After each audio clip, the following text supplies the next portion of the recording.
दूध वाले जानवरों की खरीदारी के वक्त किन चीजों का ख्याल रखना जरूरी है, आज की इस वीडियो में हम आपको तफसील के साथ बताएंगे। जानवरों की खरीदारी और सिलेक्शन ही किसी भी डेयरी फार्म के नफे और नुकसान की सीमत का तयन करने में सबसे अहम चीज है। सवाल ये पैदा होता है कि जानवरों का इंतखाब किन बुनियादों पर किया जाए। जानवर खरीदते वक्त सबसे पहले जानवर की आंखों का अच्छी तरह मुशाहिदा बहुत अहम है। जानवर की आंखें उसकी सेहत का पता देती हैं। अगर आंखें रोशन, साफ, शफाफ और चमकदार हों तो इसका मतलब जानवर सेहतमंद और चाको चौबंद है। आंखों का गैर रोशन होना, पानी वगैरह का बहना जानवर की सेहत की खराब होने की निशानी है। जानवर की कमर और रीढ़ की हड्डी में बहुत ज्यादा घुमाव या कमान की तरह नहीं होनी चाहिए। खसूसन इम्पोर्टेड नस्ल की गायों में कमर और रीढ़ की हड्डी का सीधा होना जरूरी है। उसके साथ जानवर को अगर सामने की तरफ से देखा जाए तो उसका सामने का हिस्सा पिछले हिस्से की निस्बत पतला होना जरूरी है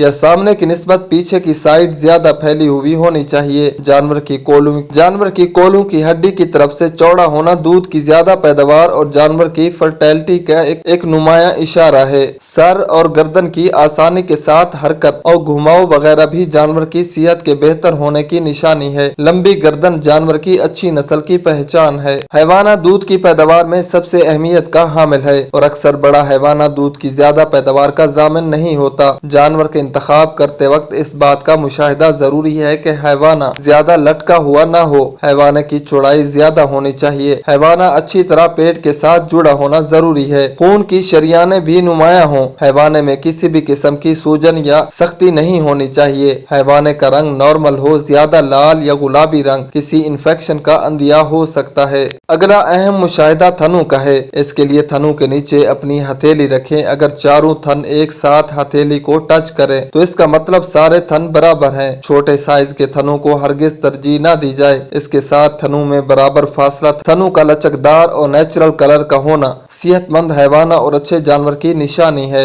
जानवर की टांगों और खुर का सेहतमंद होना जानवर के नेचुरल रवैये पर अच्छा असर डालता है। लंगड़ापन जानवर की बुनियादी सलाहियत को मुतासर करने का बायस बन सकता है, क्योंकि जानवर के जिस्म में हल्की सी तकलीफ उसके आराम को मुतासर करके जानवर में दूध की पैदावार को मुतासर कर देती है। इसलिए इस मुशाहिदे में जानवर का आसानी से खड़ा होना, चलना और आसानी से बैठना वगैरह शामिल है। उंगलियों की मदद से पसलियों के दरमियान मुआयना करें। अगर एक साथ दो उंगलियां जानवर की पसलियों के दरमियान आसानी से चलें तो इसका मतलब जानवर की बड़ी जिस्मानी साख्त और ज्यादा पैदावारी सलाहियत का होना है। जानवर की खरीदारी के वक्त गोबर को ज्यादातर नजरअंदाज कर दिया जाता है। जानवर का गोबर नॉर्मल हालत में ना ज्यादा पतला और ना ही ज्यादा सख्त हो। उसके अलावा एक अहम चीज गोबर में खुराक के गैर हजम शुदा ज़रात की मौजूदगी नहीं होनी चाहिए, क्योंकि यह जानवर के मैदे के हजम करने की सलाहियत का पता देती है। जानवर जितनी अच्छी तरह खुराक हजम करेगा उतना ही वो बेहतर अंदाज में खुराक को जिस्म हिस्सा बनाकर दूध की ज्यादा पैदावार का बायस बनेगा। गोबर में मौजूद गैर हजम शुदा खुराक की मौजूदगी मैदे में मौजूद किसी खामी की निशानी हो सकती है। नॉर्मल और सेहतमंद जानवर बिल्कुल नॉर्मल हालत में सांस लेते हैं। जानवर का तेज तेज या आवाज के साथ सांस लेना किसी बीमारी की मौजूदगी की तरफ इशारा करती है।